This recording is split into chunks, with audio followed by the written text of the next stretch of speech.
هنبدأ نشوف الحبوب، أنواعها، أسبابها، العلاج، التصبغات، أنواعها، أسبابها، علاجها، الرينكلز بقى واللي اسمها التجاعيد والبثور، يعني الندبات والحاجات اللي بتحصل في الجلد، وبرضو أنواعها وأسبابها وعلاجها. برضو أهم بقى، يعني أهم المشاكل الجلدية اللي أنت ممكن تتدخل فيها بشكل سهل من غير ما تحتاج طبيب. يعني في مشاكل لا انت محتاج دكتور، او في مشاكل اصلا نتيجه هرمونات، فانت اكيد لو جالك حد نتيجه هرمونات انت مش هتديله هرمونات، انت هتقول له ايه؟ لا والله انت محتاجه دكتور نسا. لا حضرتك محتاج دكتور، روح بس انت عندك مشكله في الغده.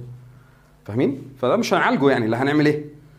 لو حاجات بسيطه، الحاجات اللي هي السهله، الحاجات اللي احنا ممكن نشتغل فيها هنفهمها ونعرفها ونعرف اسبابها وعلاجها. لكن في بعض المشاكل انت لازم تروح لدكتور. احنا مش هنبقى ايه، انت مش هتبقى طبيب جلديه، لان في طبيب خاص هو تخصصه كده، فانت ايه هتشتغل معاه بالشكل ده. تمام خلاص. طيب فدي كده ايه المشاكل. بعد كده هنتكلم عن اهم الاجهزه. هنتكلم عن اجهزه ايه؟ في حاجه اسمها ديرمابين، في هيدروفيشيال، في سكرابر، في بلازماج. كل دي اجهزه ممكن نستخدمها. في اجهزه ثانيه تعرفوها؟